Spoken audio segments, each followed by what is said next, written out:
اهلا بكل متابعين ابولو ليج. غياب الروح عن الاهلي وعن لعيبه النادي الاهلي في بطوله كاس العاصمه، ومش غياب عن اللعيبه بس، ده كمان عن الجهاز الفني وعن الدنماركي سروب ووليد صلاح الدين. سروب اللي مش شايف الاستهتار والاهمال وعدم المبالاه من اللعيبه اللي في ارضيه الملعب، وقاعد جنب منه كابتن وليد صلاح الدين ما بيتحركش، تقريبا اتعادى منه من الهدوء، اتعادى منه من عدم الاهتمام، اتعادى منه من انك تقوم تصرخ في اللعيبه عشان يفوق. مش فاهم، لو انتوا مش فارقه معاكم بطوله كاس العاصمه اعتذروا عنها وريحونا بدل ما نقعد يتحرق دمنا. فريق النادي الاهلي يتغلب من نادي المصرية للاتصالات الدرجة الثانية، لو جبت أي اتنين مجانين مش عاقلين هيقول لك النادي الأهلي يكسب ويكسب بسكور. إنما تتفرج على أشرف داري وهو بيستلم الكرة وهو واقف، ووقف الكرة تحت رجله وهو واقف، بيبص الكرة وهو واقف، مش فارق معاه أي حاجة خالص، والجهاز قاعد بره بيتفرج عليه وما يقومش يقول له اتحرك ولا يصرخ فيه ولا يقوم ينتبه للمشكلة اللي عند أشرف داري.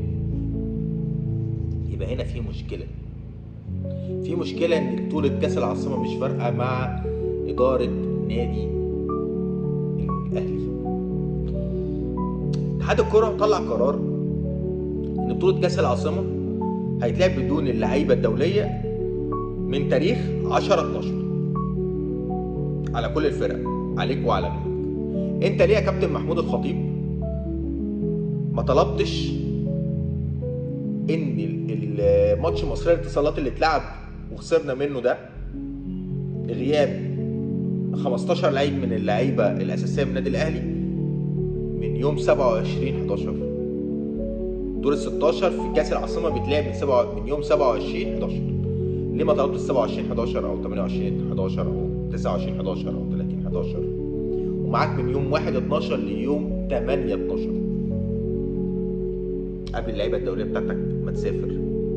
الدوري المصري واقف من أول 12 عشان كأس العرب وكأس الأمم الأفريقية، إنما اللعيبة الدولية بتاعت النادي الأهلي هتسافر مع المنتخب من يوم 8. يعني أنت معاك أسبوع كامل في شهر 12 و5 أيام في شهر 11. ليه إدارة النادي الأهلي ما طلبتش إن ماتش زي ماتش مصرية الاتصالات ده يتلعب في الأيام اللي ذكرتها؟ ليه يا كابتن محمود ما بتتعاملش مع اتحاد أو قرارات اتحاد الكورة بشيء من الذكاء؟ إنما اللي حصل 15 لاعب دولي بعيد عن النادي الأهلي، ولكن الباقي فين؟ يعني 15 لعيب من قوام النادي الأهلي في منتخب مصر، معاك لعيبة أخرى موجودة، هما فين؟ يعني راتب أشرف داري زائد راتب جراديشار الاتنين على بعض بيساووا رواتب لعيبة نادي المصرية للاتصالات بالجهاز الفني بالمدرب بتاعهم كله. دي حقيقة على فكرة، أنا مش بأفور في كلامي. الاتنين لعيبة بتوع الأهلي دولت رواتبهم الاتنين بيساوي كل رواتب لعيبة مصرية للاتصالات بالجهاز الفني بالكامل، منهم المدرب بتاع مصرية للاتصالات. يبقى لو انتوا الاتنين بالفلوس اللي بتاخدوها ديت مش محققين المطلوب منكم في ماتش ضعيف زي ده، في بطولة زي بطولة كاس مصر كاس العاصمة، يبقى انتوا وجودكم ملوش اي 30 لازمة في النادي الاهلي. فين يعني انت بتاخد الفلوس ليه؟ او بتاخدوا الفلوس ليه انتوا الاثنين؟ انما الاخلاص، الروح القتالية، الرجولة، دي مش بالفلوس على فكرة، مش بالفلوس خالص. يعني مش لازم اخد فلوس كتير عشان ابذل مجهود في مجال عملي. الاخلاص دي بتبقى حاجه في البني ادم، خصله في البني ادم. الروح دي حاجه في البني ادم، خصله في البني ادم.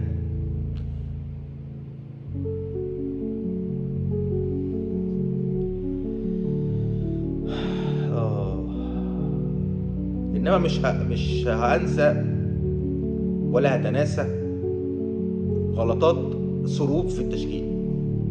يعني انت لما تيجي تبص سروب عامل ايه في تشكيله اللي بيلعب بيه قدام المصريه الاتصالات الدرجه الثانيه، هنلاقيه بيلعب في 18 بجراديشار وشريف، الاثنين جوه ال 18، والجناحين يمين وشمال حاطط طاهر، محمد طاهر ومحمد عبد الله. طب ما هو انت كده ما خليتش لا جراديشار ولا شريف يقدروا يطلعوا بره الصندوق، يبقى هما الاثنين جوه ال 18 يقعدوا يخبطوا في بعض. زحمت ال 18 بالاونطه ومفضي وسط الملعب بالاونطه. وسط الملعب اللي انت حاطط فيه احمد كوكا واحمد رضا، الاثنين اللي اصلا مفيش في دماغهم كوره، مفيش في دماغهم كوره نهائي، حاططهم في وسط الملعب. وعندك غلطات في خط الدفاع بتاعك شايفها وقديمه وما بتصلحش فيها. ما بنشوفش احنا تصليح، احنا ما بنشوفش تصليح خالص. يا كابتن وليد انت المفروض تنبه سروب على الاخطاء المتكرره.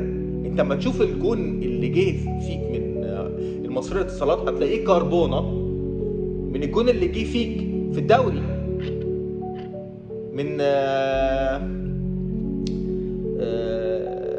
ماتش المحله، الجون الثاني في الماتش المحله هو كربونه. اتنين لعيبه بيباصوا لبعض بسهوله جدا من ورا خطوط الدفاع، تمام؟ تلاقي اللاعب منفرد بحارس المرمى هوب بقت جون. هو ده الجون اللي جه فيك امبارح، هي نفس الغلطه اللي اتعملت في الدوري ماتش المحله. طيب انت هتحل امتى يا سروق؟ انت هتحل امتى؟ انت مش المفروض ان الاعلام كل ما نيجي نتكلم عن سروق نتكلم في النفخ والتفخيم وخلاص والتمجيد والكلام وكل الكلام الحلو ده الكلام ده مطلوب بس لما يبقى في وقته.